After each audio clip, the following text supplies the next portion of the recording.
It's Saturday. I was supposed to go to the woods today, but it turned into another messed up day. Me and Michael went to. Jackson's trying to sweep off the. Don't you fall fair, boy. We had to work on these cradles. They ain't worth a hoot. The chain was coming off on it and stuff, and finally got that stuff fixed. There was all kinds of stuff screwed up on this thing. We've been working on this week. We've been working on all kinds of stuff. Some boys worked on them rollers. It's what they can't slide on. And then these tracks was bad. And some of them rollers had to do some work on them. The lube system, according to what we're hearing, ain't worked on the carriage forever. We've been working on it. It sucks. It's half junk, but we got it going. What it does, you fill up this tank. I put a new regulator and valve and stuff on it. You give her a little positive pressure, and then what it does is pushes that oil to the lube pump, which is on here. And this baby's set up on a timer. This is all on a timer. And this injects through that cylinder right there. That injects a shot of lube to the lubers. And here's your injectors. These little guys. And they are junk, I promise you. They can't put up with any contamination whatsoever. And who'd have think you'd come up with contamination in a sawmill, but it happened. Air compressor's dying off. And then the lubers, of course, each head block's got 4 jackets there. 2 for these ways, and then 2 for the dogs in and out back there. And then there's a luber right here. Oh, gives a little shot of oil, but it's too small displacement. And then we got that rigged up on that tire back there.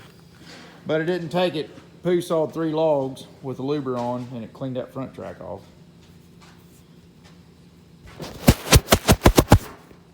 Where are you sweeping that into, Jack? I'm sweeping it empty. Into the conveyor? Yep. I gotta watch him like a hawk. He tries to follow Daddy and get into this, and he ain't supposed to even be in here. But the power's off. Any Nazis out there wants to cry about child labor and stuff, the power's off. There's no power in the building, so the only way he can get hurt is if Mommy's sitting there watching him. Because I'll eventually get in trouble for that, I'm sure. But look how wet it is back there on them ways. I mean, it's finally going to get to where crybabies are going to get to where you can't even raise a kid. That's how you raise a good kid, in a sawmill or on a shop floor. That's how good kids are raised. It's getting to where there's so many crybabies out there now. Kids grow up and they don't even get to expose to this stuff till they're older. When I was his age, that's what I was doing right there. And Big Daddy just poured a bunch of new concrete when I got Levi's age. And I was proud just to have new concrete. That was the new concrete got poured when I was Levi's age. I was just proud to have new concrete push broom on. That's pretty cool. Be that old busted up stuff he pulled out. There's Waring.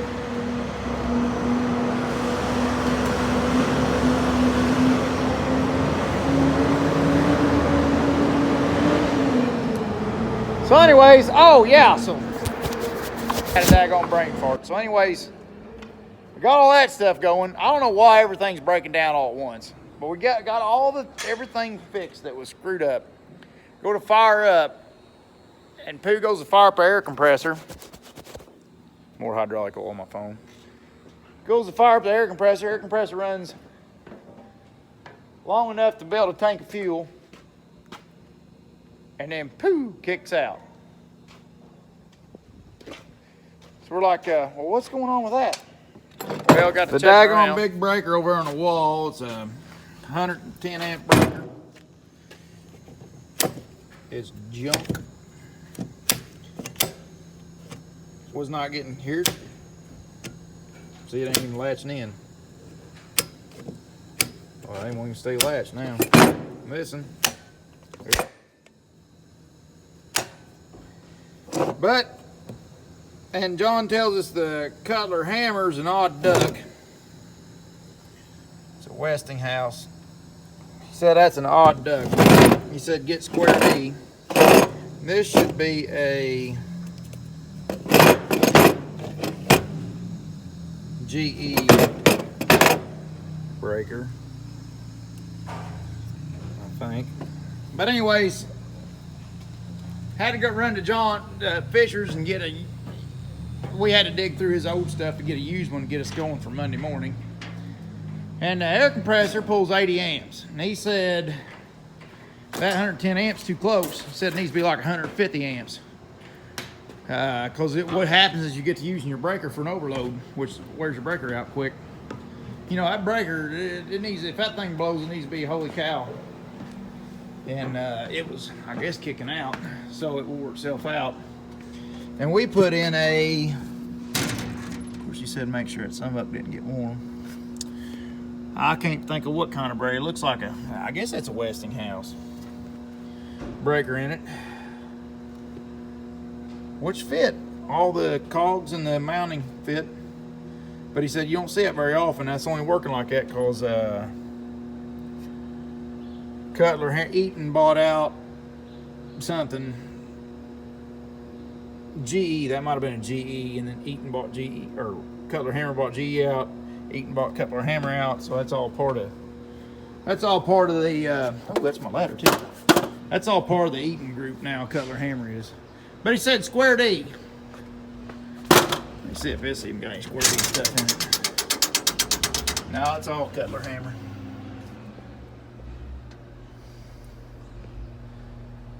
Yep, everything's Cutler Hammer. Now that is, we put that in not too long ago, and that's a Thomas. There's all the starters and stuff for that double M trim. But I'm learning, doing what I can. Told John down there at Fisher's, I told him what's helped me more with this stuff than anything is knowing hydraulic. You know, if I hadn't already known hydraulics a decent amount, it wouldn't have been near as easy to learn this electrical. Because electrical, it's just like hydraulic, except it can kill you. But other than that, that helped a lot to learn electrical. You ain't, Mommy? He's doing a good job. Hi, Dagger Maggers.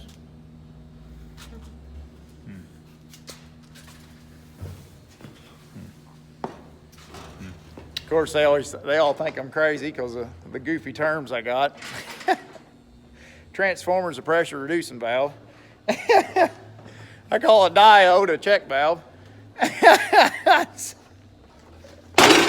So, yeah, they all torment me. Chad, he thinks it's funny because, like, when he's running wire from one end to the other and you try to check to see if the wire's good, I got a long wire I carry with me. I call it my continuity wire. See, that's how I check continuity from way down there to way up there. So they're all making fun of me when the mill fire happened and everything. And it got all the way down to it to where Chad had to do a check where he had to use my wire.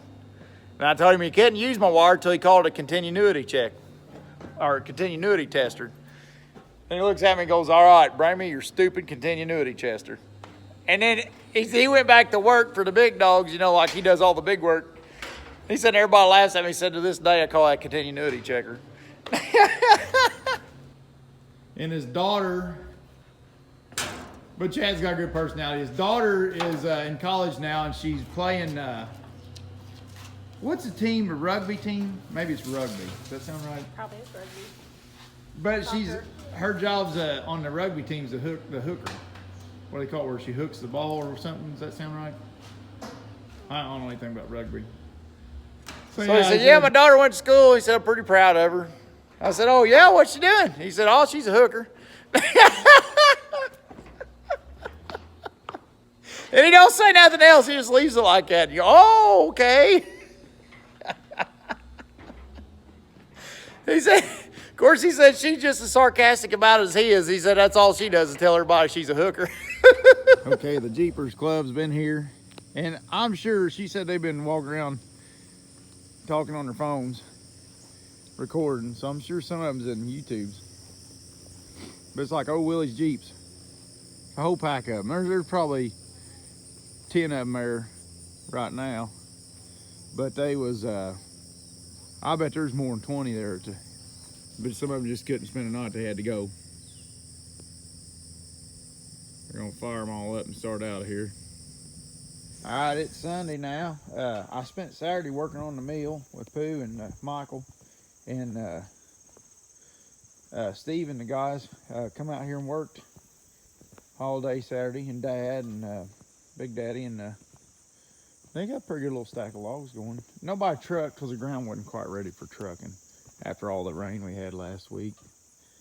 Long soaking days, them type of rains. Kicking off, yeah, it's getting ready to start kicking off mud season. It's around the corner. But Steve said he got caught up to about 3 hours from me. And gonna be getting ready for bunion this week, so I need to get ahead of everybody so they're good while I'm gone. But so I'm gonna come in today and cut ahead. And I'll tell you what, I'm catching up on sleep. I've not been myself lately, and for that I apologize. I put a video up last night of the new concrete, and that turned out great. Everybody liked that. Of course, it showed the family and Big Mama and Big. I'll try to get everybody else on here more often. Usually when I'm veg recording, usually it's when I'm by myself. So usually that's why you don't see a lot of other people on here and stuff. So I'll try to do better getting more people on here. Sawmill guys are great. I love working with them. Good bunch of good boys. But I'm gonna check this out. I gotta run the fuel tank up here because I don't think anybody filled up the buncher. It's up in the woods. So I'm gonna take the fuel tank up. But I just want to take a minute to say how proud I am of this old skidder. This is my Uncle Greg's old skidder. And this is the last new skidder he bought before he got cancer. And it's got a soft spot in my heart because of that. And look at that. We got a little bit of a wet spot here. It could have been left over from the hydraulic cylinder debacle, or hydraulic filter debacle. But other than that, she's dry. This machine is dry. I will say this though, a 648 G3 dual arch it's a decent skidder, but it's not it's just not good for product. It's just not a good, the balance is off in them. They're too tail heavy. It's hard to get the weight right, distributed right in them. Now on the H's and stuff like that, I'm liking them. Junkyard skidder, I think a junkyard's chassis and frame with that wide front blade. Even with loaded front tires, this thing, of course, by the time you put all the weight on the front, it's just, it bogs it down too much. It's just too sluggish. The single arch, I love the balance of a single arch on these skidders like this. But you get on a long drag, you're getting junky stuff. You're not packing a load when you come back. You know, when you're in good timber, single arch is all it takes. You're getting big wood up there, you're getting weight up there, you know. But you're getting junk, you just can't get a load on them. For select cut, you know, I'm talking, all the stuff I talk about, boys, is for select cut, not clear cutters. They got their own mentality. But this wide blade up here, all the way in the tip front of the skidders, anybody's thinking on skidders, especially select cutters, you know, loggers getting started and doing their things, that front blade is a big old deal. Now, deer don't have good enough bushings and stuff back here on them model skidders. So if you get the front blade, and that's the first fitting that dries out on these skidders, is the blade fittings. Keep them babies soaked. And I ain't a pump counter. I don't count pumps. You hear people get just enough grease here, just enough hot. I want it. Here's how I call this machine greased. What it looks like that. The whole machine. I want the whole machine. It'd be nice not even know what color the machine is, just covered in grease.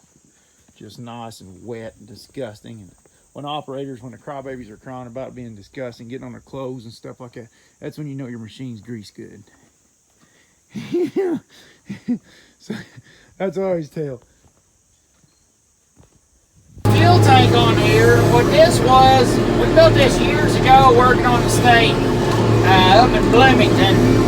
It was, we got down these steep valleys and these people that we wanted the bids on because a lot of the local loggers knowed better and they backed off. Well, we wanted to bid on it and had to deal with all the crybaby stuff. So we're down there working in a ditch down there. It's a steep valley. And I built this rack to where it go on a bulldozer. You can load it up with straw bales. And a bulldozer can drive down them steep, nasty areas. We just learned it mostly. Well, once that was done, we learned from it. We never really ended up in that situation again. So here's this rack sitting around. Well, I thought, well, heck, I'll modify it a little bit, pull some old fuel tanks from out in the back, put on it, paint it up. Steve painted it up, it looked good. So now we use it for a mobile fuel tank for the buncher and an indent, and it works slicker than a whistle. I love it. We had some issues with old fuel tanks. Don't ever reuse old fuel tanks. That is not worth it. But I've been there and done that because I had to set it up where you can level back and forth and shut the shutoff valve off. If you separate your fuel tanks, and in my state, you can pack more than 100 gallons of fuel, but you got to have them separated. So I had to put a ball cock in between them. Well, I put the bung in and stuff. I welded on the tanks, modified the tanks to where I couldn't just chuck my old tanks after I done played with them.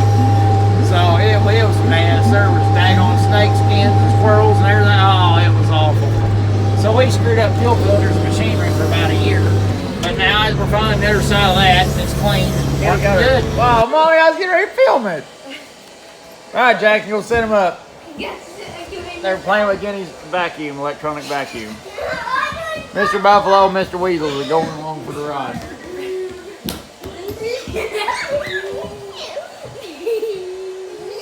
Oh, it's got something on its side, game that makes it want to follow things. Ah! I peeled them off. It's got something on that side, game that makes it want to run beside it. Bullet! See what I mean? Granny, I found one of my bullets. Look at this, I had for $200 all right entertainment. Granny, I almost did it. What's that gun? It's on the quad. Here's one of my bullets. Yeah, the other room I got ahead of it just picked everything up because I don't have that shit on the floor. It can be See it, that left side is trying to follow stuff on the left side. It's trying to do that. Now you can position your furniture to where you get beside and behind everything. I just have to study it for a while. Ain't that great? I figured they'd make it like a square, you know, so that like right up against your base. Did you take a picture? I guess if you did that, it could be stuck somewhere. Yeah, Mommy. Come on. Do you know anything about geometry? Come on. Come on, Mommy. Come here, Mommy. I'll take her out and beat her. I'll take her out and beat her.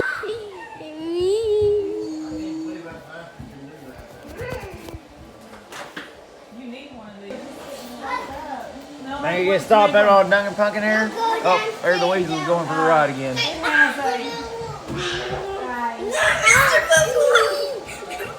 guys, get away from it. That's it. That's it. You're done. You're pushing on it now. Stop being mean to Guinea's little vacuum cleaner. Her little solar powered hockey puck. What's it called? I'll see if it'll run itself off the steps. Oh, it knows Guinea's there. Yeah, there she is. I'll get out of here, Guinea. Are you trying to get it to go downstairs? Yeah. Why? It done something on the rafters and shut the door. So let's do a hole in the door and keep the door open. You trying to get it to go downstairs? Push the door open. Stop. Push it shut. I don't know how. Do you know? That stuff in the other room went down and shut itself off after you shut the door. I guess it just probably run out. Why are you trying to get it to go downstairs? Well, just to make sure they don't. Because the downstairs needs clean too. And you could carry it and they'll put it See what it does back here. Oh, it made it. Oh, it's going to get stuck. There's no way it's making it in and out of there.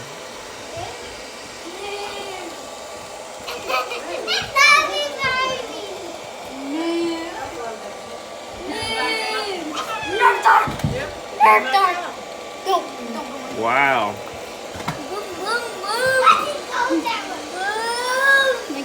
Oh, it's going. Boy, it's gonna be clean good back there, Getty. There's no way that thing's not getting stuck back there.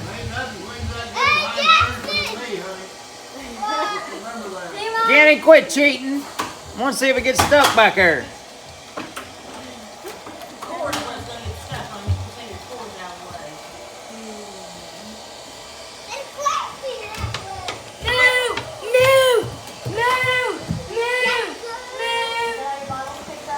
What you done? Damn, can you not see that son of a bitch hanging on the pole? Oh. Take a picture of Mr. Buffalo. Okay, there's a picture of Mr. Buffalo. Okay.